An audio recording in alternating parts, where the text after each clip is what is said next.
کیا اس وقت خبریں آ رہی ہیں میاں صاحب کی واپسی جو ہے وہ کیوں اتنی اہم ہے؟ میاں صاحب کی واپسی دو حوالوں سے بہت اہم ہے. ایک تو ان کی اپنی پارٹی کے حوالے سے کہ وہ یقیناً قائد ہیں پارٹی کے، اور انہوں نے اسپیشلی پنجاب میں بہت زیادہ پولیٹیکل انویسٹمنٹ کی ہوئی ہے.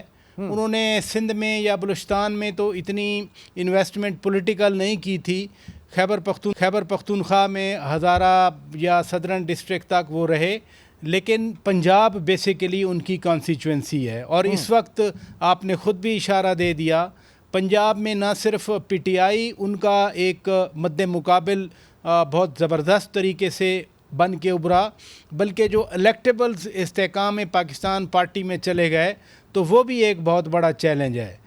اس وقت میاں صاحب کی واپسی ان کی پارٹی کے لیے بہت اہم ہے کہ پارٹی کی سروائیول کا سوال ہے. اگر میاں صاحب نہیں آتے اور الیکشن میں پارٹی کو مشکلات ہوتی ہیں یا شکست کھاتی ہے پارٹی، تو پھر پارٹی ختم ہو سکتی ہے. یہ تو ایک پہلو ہے.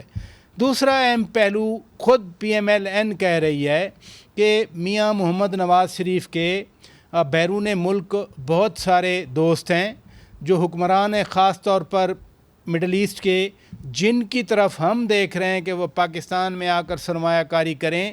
بقول مسلم لیگ نون کے میاں صاحب کے ان کے بڑے اچھے ذاتی مراسم ہیں، اور میاں صاحب اپنی ایفرٹس کے ذریعے پاکستان میں انویسٹمنٹ لا سکتے ہیں.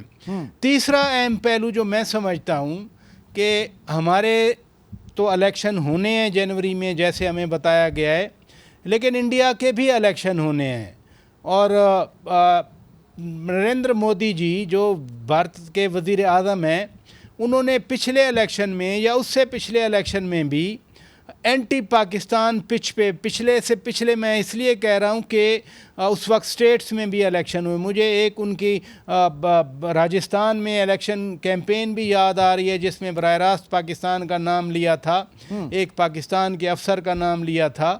تو اس لیے اس سو کالڈ کوئی ایسی وینچر جو مودی صاحب اپنے الیکشن جیتنے کے لیے پاکستان کے سر تھوپیں، تو میرا خیال ہے میاں صاحب کا جو ایک اوورچر ہے انڈیا کے ساتھ، یا نریندر مودی آپ کو یاد ہے ان کے گھر بھی آئے تھے 25 دسمبر کو، تو وہ بھی ایک اہم ایلیمنٹ ہے میں سمجھتا ہوں. تو میاں صاحب کے پاکستان سارے حوالے ہیں. یعنی پہلے جو بات کی جا رہی تھی کہ صرف ان کے عدالتوں میں جو کیسز تھے اس کے حوالے سے کہا جا رہا تھا کہ جناب جب ایک زیرو رسک موقع آئے گا ان کی واپسی کے لیے تب وہ واپس آ جائیں گے، تو وہ ڈائمنشن تھی.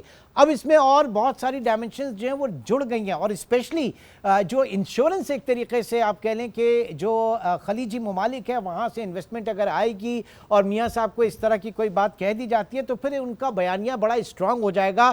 ادروائز 16 مہینے کی جو اتحادی پی ڈی ایم جماعتوں کی حکومت تھی، اس کی کارکردگی تھی، وہ کسی کو نہیں بخشے گی، کسی کا پیچھا نہیں چھوڑے گی. رائٹ؟ دیکھیں 16 مہینے کی کارکردگی کا ابھی آپ اور میں یا میڈیا پہ ایک ہی یارڈ سٹک بتایا جاتا ہے، اور وہ بتایا جاتا ہے مہنگائی ہو گئی. نو ڈاؤٹ، اس میں کوئی شک نہیں ہے کہ مہنگائی، بلکہ مہنگائی کیا، چیزیں مہنگی ترین سطح پر پہنچ گئیں. لیکن اس سے بھی بڑھ کے اور بات بھی تھی. مثلاً جو پی ٹی آئی کے سابق حکمران بڑے نعروں کی صورت میں کہتے تھے کہ پاکستان اب ڈیفالٹ کر جائے گا، بلکہ خوش ہو کے کہتے تھے کہ اب شری لنکا بن جائے گا پاکستان. کسی کو اندازہ ہے کہ شری لنکا بننے کا پاکستان کے کانٹیکس میں کیا مطلب ہے؟ کسی کو اندازہ ہے کہ ڈیفالٹ کرنے کا پاکستان کے کانٹیکس میں کیا مطلب ہے؟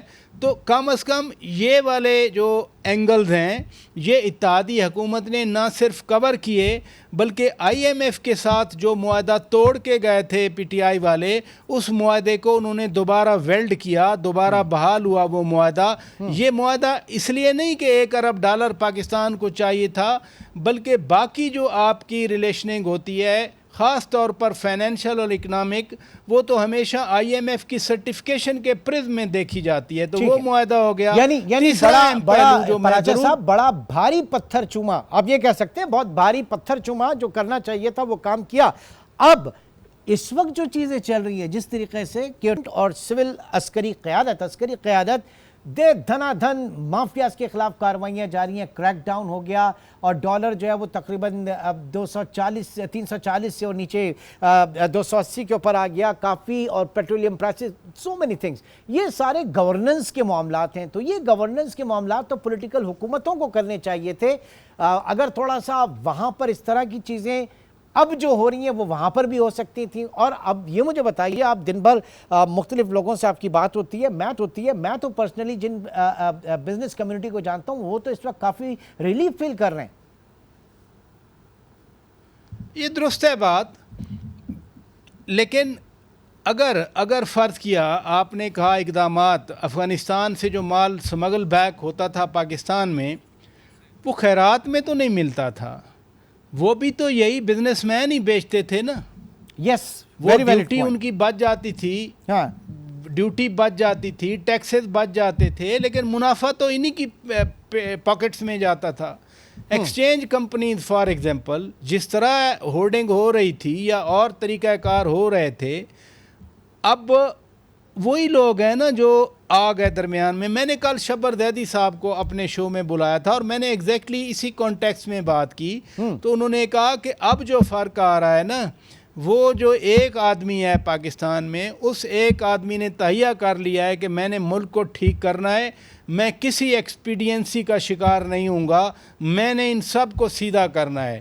تو وہ کہہ رہے تھے جو پچھلا ایک آدمی تھا ان کے گلے میں بہت سارے، کسی کو پالنا تھا، کسی کو اپنے بغل میں بٹھانا تھا، کسی کو ڈرانا تھا، شاید وہ ایک فیکٹر شبر زیدی صاحب کی زبان میں. لیکن میں اب بھی کہوں گا مثلا ریٹیلر کا ایشو ہے، ویسٹڈ انٹرسٹ ہے، دکاندار پھر کہتے ہیں ہم ہڑتال کر دیں گے، ہم آپ کو آٹا چائے دال پانی نہیں دیں گے.